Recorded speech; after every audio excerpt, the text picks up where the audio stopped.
안녕하세요, 최호섭입니다. 애플이 9월 15일, 우리 시간으로는 9월 16일 새벽 2시죠. 첫 가을 이벤트를 열었습니다. 어느샌가 늘 9월 이벤트는 아이폰이 주인공이었고요. 또 여기에 애플워치가 따라 붙었었는데 올해는 아이폰이 빠지고 애플워치랑 아이패드가 먼저 그 자리를 차지했어요. 아이폰은 소문대로 아마 10월 발표로 좀 가닥을 잡은 것 같아요. 네, 저도 지금 이제 밤새서 보고 좀 정리를 하고 영상을 지금 찍고 있습니다. 그래서 지금 새벽 5시 정도 되네요. 딱 5시네요.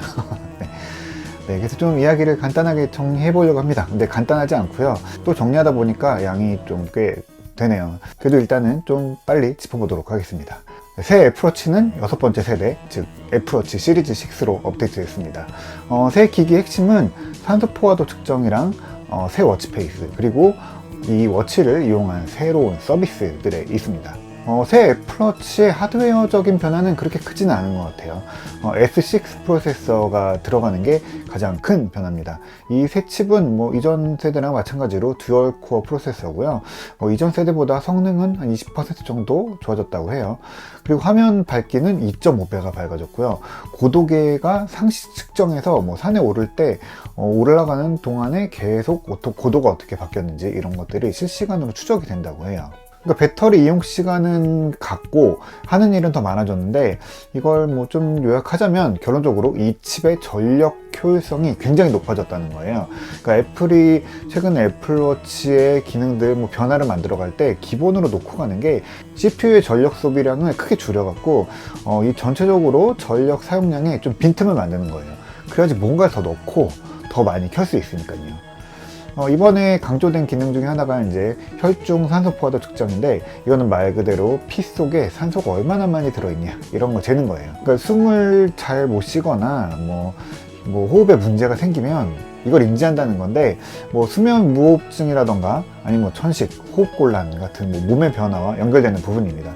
좀 비염이 있어갖고 좀 수면 무호흡 같은 거 약간 저도 의심되는 부분이 있어서 좀 기대되는 부분 중에 하나예요. 특히 이 산소 포화도 측정이 최근에 이제 코로나19의 진단 방법 중에 하나로 좀 주목받고 있거든요. 그러니까 보통 이 산소 포화도가 95%가 넘어야 되는데 코로나19에 걸리면은 93% 아래로 떨어진다고 해요.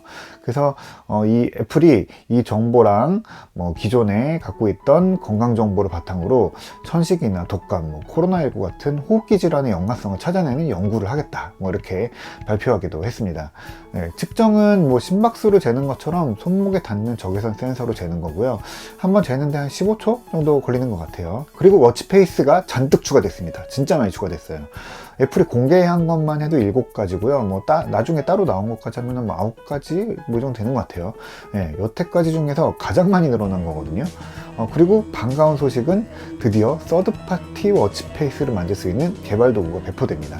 개발자들이 이제 직접 워치페이스를 만들어서 팔 수도 있고요. 우리가 원하는 워치페이스를 다운받아서 내 워치에 깔아서 쓸 수 있게 된 겁니다.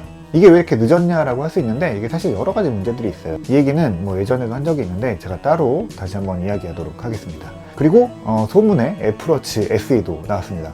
이건 애플워치 시리즈 5에 좀 가까운 기기인 것 같아요. S5 프로세서가 들어갔고요.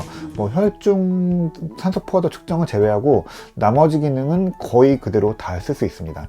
네, 시리즈 6가 $399부터인데 SE는 $279부터 시작해요. 그러니까 굉장히 가격적으로 매력이 있는 것 같아요. 사실 시리즈 5나 시리즈 4는 아직도 쓰기 굉장히 충분하다고 보거든요. 이렇게 재정비해서 상부성을 갖고 나오는 거는 굉장히 좋은 접근인 것 같아요. 그런데 사실 애플워치에서 가장 중요한 발표는 하드웨어가 아니에요. 네, 서비스라고 보거든요. 몇 가지들이 있는데 제가 좀 주목하는 부분은 애플워치의 가족 설정입니다. 기본적인 기능은 아이들의 애플워치 사용 기록을 부모가 보고 관리할 수 있도록 하는 거예요. 그러니까 어떤 앱을 쓰고 지금 위치가 어디에 있고 그런 것들을 이제 체크할 수 있는 거거든요. 그리고 아이폰이 없는 아이들도 애플워치를 쓸 수 있다는 게 가장 큰 변화예요. 그러니까 부모의 아이폰에 연결해서 사용 기록들을 모두 부모가 보고 관리할 수 있다. 이게 이 서비스의 핵심인데요. 대신 애플워치는 셀룰러 LTE로 그러니까 독립적으로 작동을 해요. 그러니까 자체 전화번호로 전화도 걸고 받고 할 수도 있고요.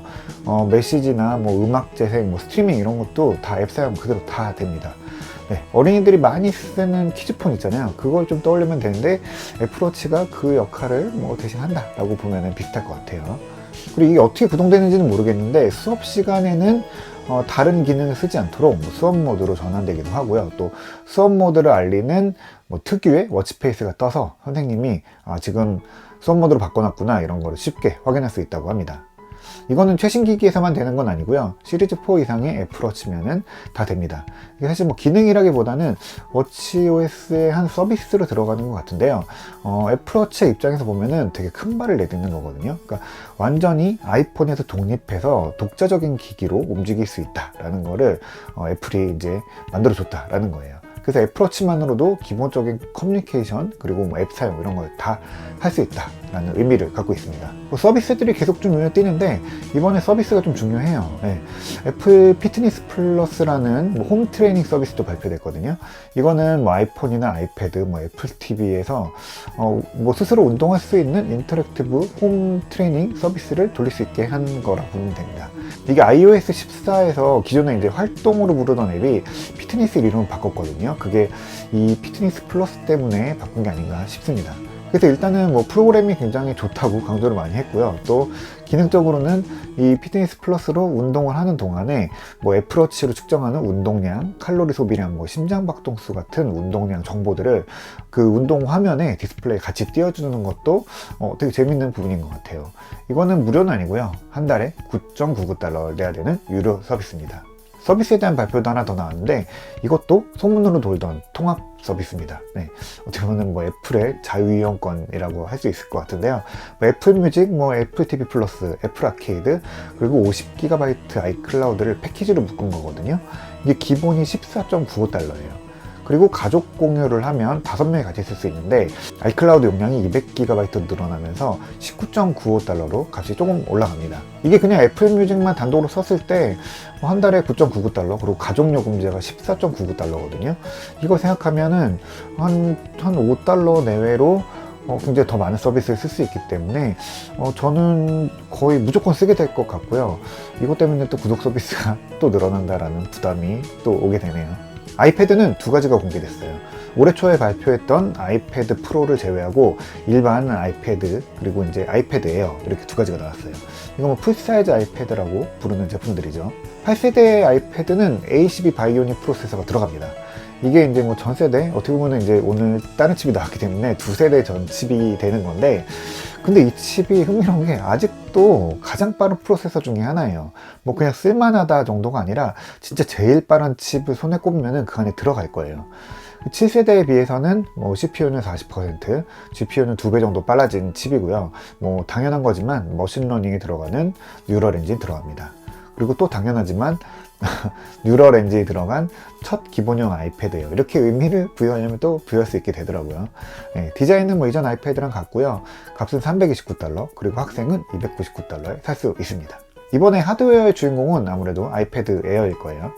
아이패드 프로 3세대의 전면 디스플레이 폼팩터를 그대로 가져와서 그걸 바탕으로 조금 바꿔서 새로 설계했어요. 하지만 완전히 같진 않아요. 크기는 같아서 액세서리들, 뭐 키보드나 뭐 케이스 이런 것들을 공유할 수 있긴 한데 화면은 10.9인치로 약간 작습니다. 아이패드 프로가 11인치거든요. 그리고 페이스 아이디가 빠졌어요. 이게 굉장히 큰 차이인데 대신에 터치 아이디가 들어갑니다. 홈 버튼이 없는데 센서는 어디에 있냐 라고 하실 텐데 전원 버튼에 들어갑니다. 그래서 전원을 켜는 동작과 동시에 인식이 되는 거죠. 이게 기존에 뭐 소니 엑스페리아가 쓰던 방식인데 이거 굉장히 빠르고 편하고 좋거든요. 그러니까 어쩌면은 이게 요즘 같은 때 특히 이제 마스크를 쓰고 생활해야 되는 상황에서는 이게 더 빠르기도 하고 더 직관적일 수도 있다고 봅니다. 그리고 제일 큰 기대는 어쨌든 이 방식이 들어왔기 때문에 이게 다음 세대 아이폰에도 이 터치 아이디가 들어갈 수 있지 않을까, 그 기대를 굉장히 크게 하고 있습니다. 그리고 역시 뭐 강조한 부분은 반도체에 있거든요. A14 바이오닉 프로세서가 처음 공개됐습니다. 이게 보통 애플의 새 반도체는 아이폰과 함께 처음 공개되거든요. 근데 이번에는 아이패드 에어가 그 첫 테이프를 끊었어요. 조금 의아한 부분이 있긴 한데 뭐 출시 시기가 바뀌면서 뭐 어쩔 수 없이 아이패드 에어에 먼저 들어간 것 같긴 한데 뭔가 이것도 어른들의 사정이 있겠죠. 이 A14 프로세서는 미세 공정이 7나노미터에서 5나노미터로 확 줄어들었습니다. 이거 아마 거의 5나노 프로세서 제대로 나오는 거는 처음일 거예요. 네, 회로가 줄어드니까 당연히 같은 크기의 칩 안에 더 많은 트랜지스터를 심을 수 있죠. 그래서 트랜지스터 양이 40%가 늘어났습니다. 118억 개가 들어간다고 해요. 그리고 성능도 딱 그만큼 딱 40% 높아졌습니다. ARM이 요즘에 새로운 아키텍처나 뭐 새로운 명령어 세트를 내놓지는 않아서 애플로서도 지금 뭐 반도체 집적도로 성능을 높이는 방법을 쓸 수밖에 없다라고 생각한 것 같아요. 그래도 이걸 그 많은 기기에 안정적으로 찍어낼 수 있다는 거는 반도체 공장 없는 팹리스 회사로서 굉장히 대단한 일이라고 봅니다. 뉴럴 엔진도 코어수를 16개로 늘려서 2배 늘어난 거거든요. 그리고 딱 성능도 딱 그렇게 2배만큼 높아졌어요. 그래서 초당 11조 번 연산할 수 있게 됐는데, 여기서 끝나는 게 아니라 흥미로운 게 이 머신러닝에서 많이 쓰는 행렬 곱셈을 빠르게 처리하는 뭐 전용 명령어 세트를 넣었다고 해요. 그러니까 행렬 계산은 머신러닝 처리할 때 이게 병목이 될 정도로 연산 자체가 굉장히 복잡하거든요. 이걸 빨리 풀 수 있는 뭐 공식 같은 거를 칩 안에 넣었다고 보면 됩니다. 그래서 처리 속도가 10배 빨라졌다고 합니다. 그래서 이런 뭐 성능 향상 부분을 보면은 이 칩이 인텔이 떠오르거든요. 한창 때 인텔이 기술력을 뽐내던 게 바로 이 반도체 미세 공정으로 트랜지스터 엄청 많이 넣고 성능을 올리던 건데, 애플이 지금 5나노대로 이걸 하고 있어요. 그리고 이 행렬 곱셈 같은 것도 인텔이 수학이나 뭐 통계 연산 같은 데서 강점을 보이는 게 이런 연산 전용 명령어 세트를 많이 넣어놨기 때문에 효율이 엄청 좋거든요. 근데 애플이 이거를 하기 시작했다는 거예요. 뭔가 애플도 이제 반도체 회사로서의 면모를 완전히 갖춰가고 있는 것 같습니다. 네, 가격은 $599부터 시작하고요. 좀 되게 아이러니한데, 아이패드 에어는 지금 아이패드 프로보다 더 싸면서도 아마 성능이 더 빠를 거예요. 아마 뭐 아이패드 프로도 곧 나오겠지만, 뭐 라인업이 좀 꼬였다면 꼬이고, 뭐 저는 굉장히 좋은 상품성을 갖게 됐다라고 보고 있습니다. 네, 그리고 마지막으로 한 가지 더 짚고 넘어가려고 하는데, 마지막 환경 이야기입니다. 이거 안 할 수가 없어요. 뭐 환경 이야기 뻔하고 재미없다고 생각할 수도 있는데 되게 중요하고요. 또 제가 여러 번 이야기했지만 애플의 환경에 대한 고민들, 이런 거는 진짜거든요. 이번에도 환경 담당 부사장 리사 잭슨이 나와서 발표를 했는데, 2030년까지 탄소 배출량을 100% 줄이겠다라고 비전을 발표했어요. 그러니까 제로로 낮추겠다는 거예요. 그러니까 재활용과 재사용 이런 거를 극대화해서 결국에 탄소 배출량을 제로로 만들어 버리겠다는 거예요. 이번에도 알루미늄 소재들은 다 재활용 소재를 썼고요. 포장재도 다 재활용 섬유로 만들었다고 해요. 뭐 재활용이라고 하면은 뭐 쓰레기로 만든 거 아니냐, 뭐 더 싼 걸 갖다 쓰는 거 아니냐라고 하는데, 알루미늄 비롯해서 애플이 주로 쓰는 소재들은 재활용 소재를 갖다 쓰는 게 더 비싸요. 애플은 그래도 꾸준히 그걸 쓰겠다는 거고요. 또 써야 한다는 생각을 갖고 있습니다. 그래서 이 부분에 대해서는 좀 존중을 해줄 필요가 있다고 보거든요.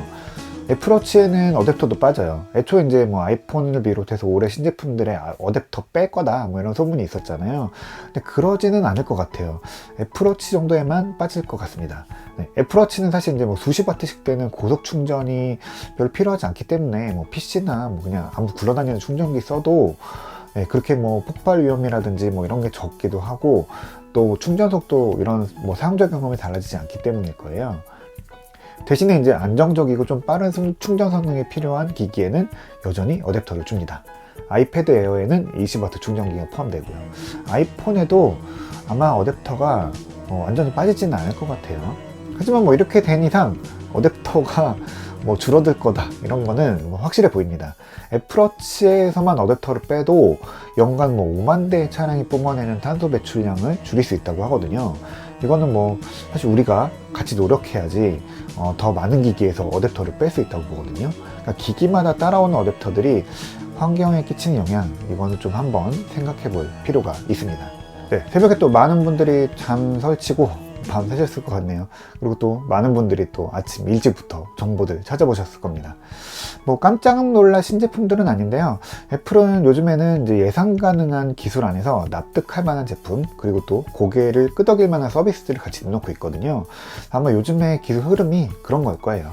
뭐 혁신이나 뭐 놀랄 만한 것들, 그런 기대보다는 조금 마음 편하게 지금 필요한 요소들, 기능들, 뭐 생각해야 될 것들이 뭔지 좀 생각하고 보시면은 좀 더 제품들 즐겁게 보실 수 있을 겁니다.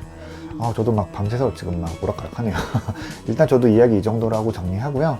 뭐 자세한 이야기들은 뭐 제품 놓고 아니면 또 조금 더 정보들이 나오면은 그때 다시 하도록 할게요. 오늘 이야기는 여기까지 하겠습니다.